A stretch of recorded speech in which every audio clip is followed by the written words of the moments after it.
और समय आया आगे जब वो कॉलेज में गए, लेकिन उनकी माँ और उनके पिताजी हमेशा ये बात बाद में कहते थे कि जब ये 12 साल का था और 13वें साल में ये शमशान जाने लगा, तो उनकी माँ ने कहा कि मैंने इसको मना किया।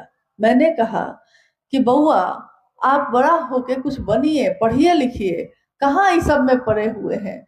लोग बोलते हैं आपके बारे में कि अघोरी हो गया, शमशानी हो गया, तो मुझको तकलीफ होती है। तो उन्होंने कहा कि माँ, लोग कहते हैं कि इंसान भगवान के पास से आया है, और इंसान जब मर जाता है तो भगवान के पास चला जाता है। मैं सोचता हूँ कि इंसान ही क्यों भगवान के पास से आता है और फिर भगवान के पास लौट जाता है। मैं हमेशा ये चाहता हूँ कि वो भगवान ही इंसान के पास क्यों नहीं आता, इंसान ही क्यों आता और जाता है। मैं लाऊंगा माँ, आखिर वो भगवान रहता कहाँ है, कैसा दिखता है, कौन है, और मैं उस भगवान को ढूंढूंगा और उसको इंसान के पास लाऊंगा। साहब अब कॉलेज में पढ़ रहे हैं, लॉ कॉलेज पटना में, आरा के गांगी शमशान में उससे जाना आना हो रहा है। 22 मई सन 1972 में उनका विवाह दीदी राजमणि नीलम आनंद जी के साथ होता है। ये वो दौर है जब एक राज परिवार की बेटी राजमणि नीलम आनंद का विवाह साहब भैंदानंद जी से हो रहा है, मनातूगढ़ में 22 मई 1972 को। और उस विवाह के बाद जब उनको पता चलता है कि मेरे पति तो शमशान जाते हैं, तो इनके मन को गहरा दुख होता है कि आखिर आप क्या तलाशते हैं। साहब कह रहे हैं, मुझको भी नहीं पता कि मैं क्या ढूंढता हूँ, लेकिन जो मैं ढूंढ रहा हूँ अभी तक मिला नहीं। शादी के अगले 2 वर्ष यानी सन 1974 में जब पहुंचता है समय, तो साहब ने आरा के गांगी शमशान में अर्धरात्रि में ये सोचकर कि गुरुर ब्रह्मा गुरुर विष्णु गुरुर देवो महेश्वर गुरु साक्षात पर ब्रह्म तस्मै श्री गुरुवे नमः, तो गुरु भगवान होते हैं तो भगवान गुरु क्यों नहीं है। बस इतना ही सोचा उन्होंने। हमारी सोच में बल होता है, हमारी मानसिक शक्ति अगर आध्यात्म से जुड़ जाती है तो क्या होता है, हमारी शारीरिक शक्ति भी इतनी बलशाली हो जाती है, जो हम कहते हैं कि ये मत कहो उस भगवान से कि मैं कमजोर हूं, क्योंकि आपका भगवान कमजोर नहीं है। साहब ने यही जाना अपने जीवन से कि जो उन्होंने दृढ़ निश्चय किया अपने मन में, उनका मन इतना मजबूत हुआ कि एक दिन धरती पे ये बात 1980 के दशक से उनके द्वारा बढ़ती चली गई। साहब और दीदी माँ ने दुनिया के तमाम लोगों से ये कहना शुरू किया कि शिव से बढ़िया गुरु कोई नहीं है। शास्त्रों ने तो लिखा था कि नास्ति सर्वसमो देवो, शास्त्र में लिखे हैं कि शिव से बड़ा देव कोई नहीं है, शिव से बड़ा योद्धा कोई नहीं है, शिव से बड़ी गति नहीं है, शिव से बड़ा कुछ भी नहीं है। परंतु शास्त्रों ने ये नहीं लिखा कि शिव से बड़ा गुरु नहीं है। साहब ने एक दिन कहा कि नास्ति सर्व समो गुरु, शिव से बड़ा कोई गुरु भी नहीं है। और मनुष्य की शारीरिक शक्ति से बलशाली होती है उसकी मानसिक शक्ति, मानसिक शक्ति से बलशाली होती है उसकी आध्यात्मिक शक्ति। कैसे होती है, इसके उदाहरण में उन्होंने एक सच्ची घटना बताई। एक व्यक्ति जो सालों से लकवा ग्रस्त था, लकवा मार चुका था, उसको बिस्तर पे था, हिल भी नहीं सकता था खुद से। लोग बिस्तर पे ही उसको भोजन कराते थे, बिस्तर पे ही वो शौच भी करता, बिस्तर पे ही उसका जीवन जा रहा था। और किसी ने उसको शिव से बनाया, किसी ने कहा कि शिव को गुरु मानिए ना, लेटे हैं तो क्या हुआ, थोड़ा दया मांगिएगा, थोड़ा प्रणाम करिएगा। चर्चा नहीं कर पाइएगा तो कोई बात नहीं। और यही कहकर उसके मन को ताकत देता रहा, मन को बल देता रहा। बिहार का एक गांव था। गांव में, बिहार में जो गांव सब है उसमें हर घर के साथ सटा हुआ दूसरा घर है, यानी एकदम नजदीक नजदीक बना हुआ घर है।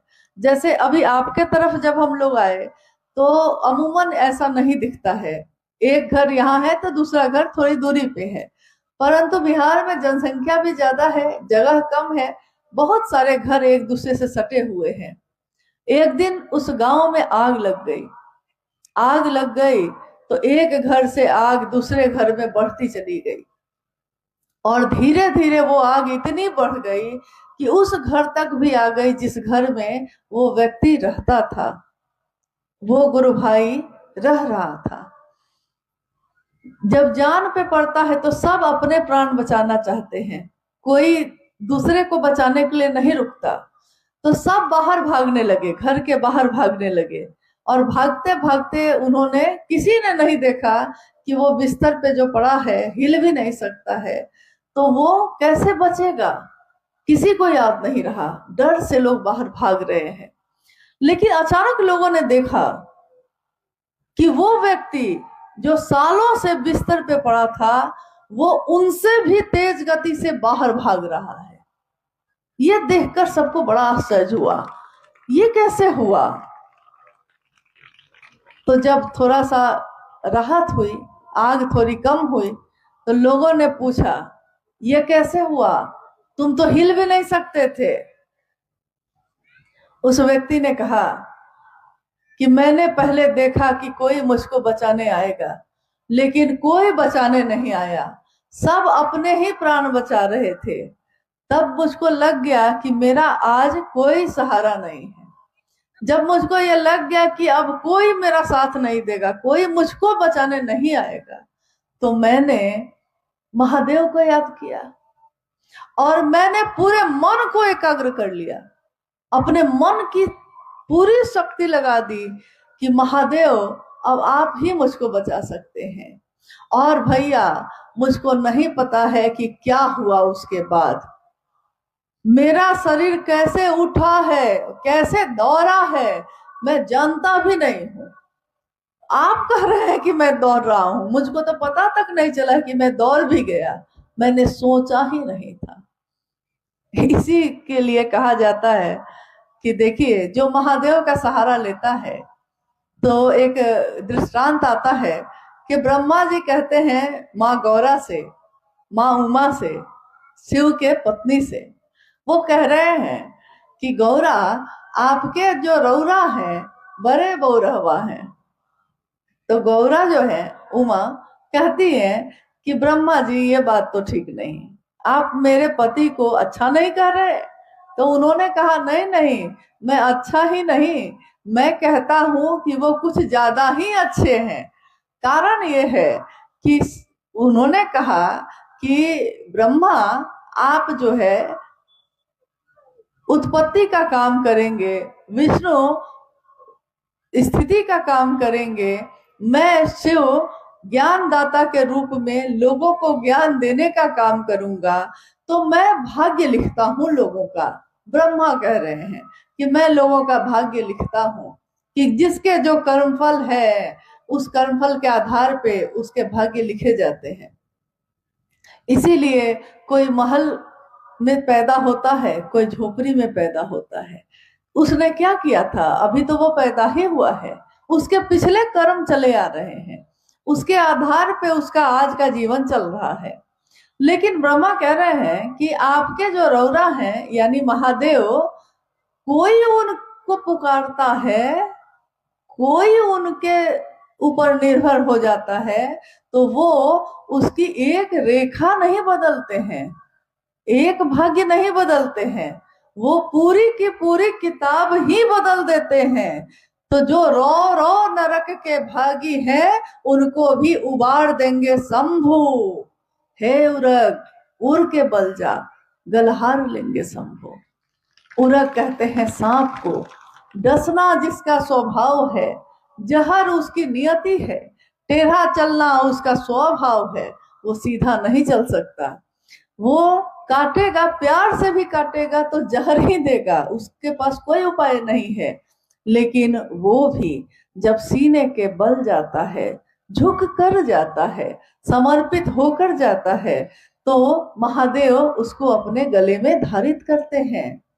कोई चंद्रमा कलंकित हो जाता है और महादेव के पास चला जाता है, उनकी शरण में चला जाता है, तो वो कलंकित चंद्रमा को भी अपने मस्तक पे, अपने माथे पे धारण करते हैं। महादेव तो ऐसे हैं जो ज्ञान भी ऐसा देते हैं कि जीवन जीने की कला सिखा देते हैं। गुरु के रूप में वो हमको ऐसा ज्ञान देते हैं कि जीवन तो वही होता है, लेकिन नजर भी वही होती है, नजारे बदल जाते हैं। क्योंकि नजर बदलो तो नजारे बदल जाते हैं। आप किसी के लिए प्रेम से सोचिएगा तो आपको सबसे अच्छा व्यक्ति वही लगेगा और वही व्यक्ति रहता है। लेकिन अगर आपके मन में घृणा हो जाती है तो वो व्यक्ति दुष्ट नजर आने लगता है। आपकी नजर ही आपको अच्छा भी दिखाती है, आपकी नजर ही आपको बुरा भी दिखाती है। हमारे मन में ही सारी चीजें होती हैं, ये मन ही है। क्योंकि अक्सर हम कहते हैं कि मेरा मन नहीं है, आज मेरा मन नहीं है, आज मैं नहीं जाऊंगा, आज मैं ये खाना नहीं खाऊंगा। यानी मेरा मन ऐसा कह रहा है, मन से शरीर नहीं चल रहा है, चल रहा है। और देखिए, मन ही वो साधन है जो किसी को अपना बनाता है, किसी को पराया भी बनाता है। मन ही किसी को मित्र बनाता है, मन ही किसी को शत्रु बनाता है। मन ही किसी को पत्नी बना के पति बनता है, मन ही किसी को भाई बना के भाई बनता है, मन ही किसी को गुरु बना के शिष्य भी बनता है। साहब ने हमेशा कहा मन ही आपका साधन है। और मन से ये काम करने में पहली बार मुझको लगता है कि इतने हजारों साल के इतिहास में धर्म और अध्यात्म की व्याख्या जो किताबों ने लिखी, साहब ने उस किताबों को भी बदल डाला। उन्होंने कहा कि जाति, धर्म, वर्ण, संप्रदाय सबसे परे है शिव की शिष्यता। शिव की शिष्यता में इन चीजों का कोई काम नहीं। इंसान इंसान को प्यार करे, मानव मानव को प्यार करे, एक दूसरे की कद्र करे, सब शिव की ओर चले, सब उस रास्ते के पथगामी हो। हर व्यक्ति परमात्मा पथ का पथिक हो सकता है। यही उन्होंने चाहा, यही उन्होंने किया भी। अपने पूरे जीवन में उन्होंने, हम में से अक्सर लोग शिव से चाहते हैं, ये एक पंक्ति है, लेकिन ये पंक्ति बहुत कुछ बदल देती है। शिव से चाहते हैं और कोई शिव को चाहता है। कभी माँ उमा ने तपस्या करके कहा अपने पिता से कि मैं अगर शंभु का वरण ना करूंगी तो फिर और किसी का ना करूंगी, वरहूं शंभु नहीं तो रहूं कुंवारी। तो देखिए, एक निष्ठता है, यहाँ एक है, मेरे लिए सिर्फ वही है, दूसरा कोई नहीं हो सकता। तो ऐसी एक निष्ठता हमारे आपके मन में भी आ जाए, इसकी कोशिश करनी है। कोशिश अगर दिल से की जाए तो कामयाब होती है। कोशिश अगर दिल से की जाए तो पूरी कायनात उसमें मदद करती है। आप अगर कोशिश दिल से करेंगे कि किसी को महादेव के तरफ चला दें, महादेव स्वयं उसमें मदद करते हैं। क्योंकि साहब ने ये देख लिया कि अगर आप किसी का भला करना चाहते हैं तो महादेव ही सबसे ज्यादा इस काम में मदद करते हैं। और कोई आए या ना आए, महादेव तो जरूर मदद करते हैं। और हमारी आपकी अनुभूति है कि साहब और दीदी भी इस काम में मदद करते हैं। आज हमारे आपके साथ के बहुत लोग महादेव के काम में चलते हैं। अभी संथाल परगना में, पूरे संथाल परगना में हर जगह पे महादेव की चर्चाएं हो रही हैं। गुजरते हुए कानों में आवाज आती है। जब कानों में आवाज आती है, कहीं से भी आती हो, कहते हैं, हमारे पूर्वजों ने भी कहा कि जो शिव का नाम लेता है, जो शिव का नाम सुनता है, जो शिव ही शिव भजता है, वो शिव जैसा ही हो जाता है। शिव स्वरूप ही हो जाता है। तो जो शिव का नाम भजता है और कैसा हो जाता है, क्योंकि शिव जैसा हमको नहीं होना है, वो शिव ही हमारे जैसा हो जाता है। जहां भी जाइए वो शेष है, अशेष है, न जाने क्या क्या है वो शिव। जो उनको जैसा धार ले वो उसके जैसा भेष है। जो उनको धार लेता है, अपने जीवन में धारित कर लेता है, गुरु रूप में रास्ता पूछ लेता है, गुरु का जो आदेश है बिल्कुल वही करता है, तो महादेव उसी के जैसे हो जाते हैं। आपको हमको महादेव जैसा नहीं होना पड़ता, हम जो हैं हम ही हो जाते हैं वैसे। तो आज ये महोत्सव भी जो आयोजित हुआ है, दुमका की धरती पे हुआ है। दुमका के इस धरती पे साहब के साथ मैं पहली बार आई, और आज भी अपने साहब के साथ ही आई, क्योंकि कहीं भी शिव की शिष्टता होगी तो वहां पहले साहब और दीदी का साथ ही आपको लेना पड़ेगा। बिना उनका साथ लिए ना तो इस धरती पे कोई शिव की बात कर सकेगा, ना सुन सकेगा, क्योंकि उन्होंने शिव के लिए शिव को चाहा, शिव को चाहा जैसे माउआ ने चाहा। साहब ने भी शिव को चाहा। साहब ने हमेशा कहा कि मेरी कोई कामना नहीं है, न तो अर्थ की, न तो धर्म की, न तो मोक्ष की, न तो काम की, चतुष्टय कोई कामना मेरी नहीं है। महादेव को गुरु मानकर मैंने सम्मान नहीं चाहा आपसे, मुझको नहीं चाहिए आपका सम्मान। अरे महादेव ने जो मान दिया है उससे ज्यादा धरती तो नहीं दे सकेगी। महादेव ने जो प्रेम दिया है उससे ज्यादा धरती का कौन है जो प्रेम दे सकता है। महादेव से बड़ा प्रेमी कौन, महादेव से बड़ा मित्र कौन, महादेव से बड़ा अपना कौन। अपनेपन से भी जो अपनेपन में मिलते हैं वो महादेव मिलते हैं। तो जब वो मेरे हो जाए, बस कोशिश यही करनी है कि मेरे तो हो ही जाए लेकिन दूसरों के भी हो जाए। मेरे जीवन में तो भला हो, दूसरों का भी तो हो जाता, तभी ना दुनिया शिवमय होगी, तभी तो दुनिया सुंदर होगी।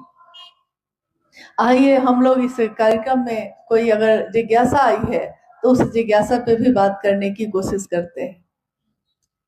जिज्ञासा है कि शिव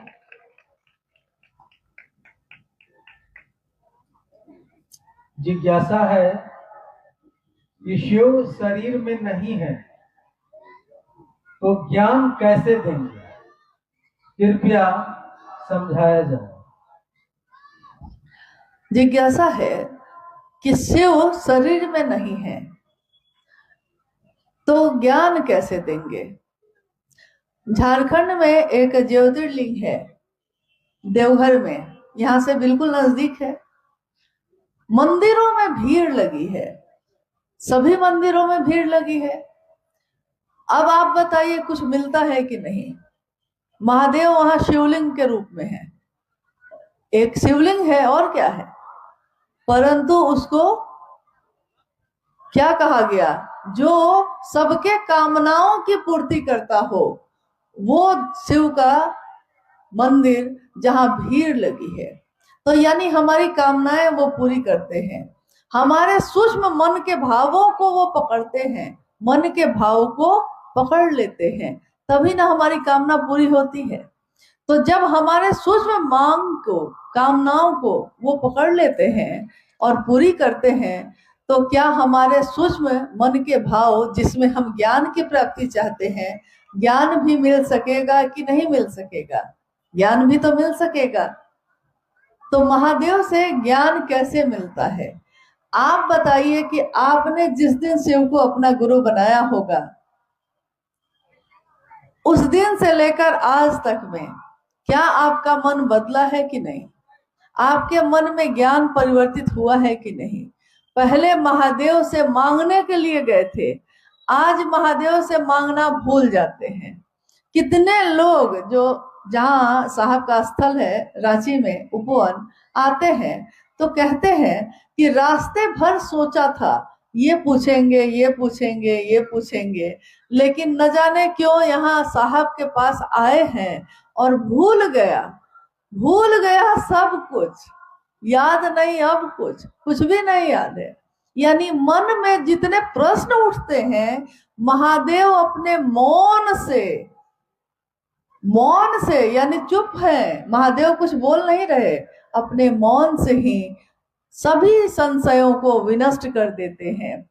तो महादेव युवा गुरु बैठे हैं, सभी शिष्य वृद्ध बैठे हैं, गुरु भी मौन है, शिष्य भी मौन है, और शिष्यों के मन का सारा संशय विनष्ट हो रहा है। महादेव का, गुरु का रूप, ज्ञानदाता स्वरूप ऐसा ही परिणाम लाता है।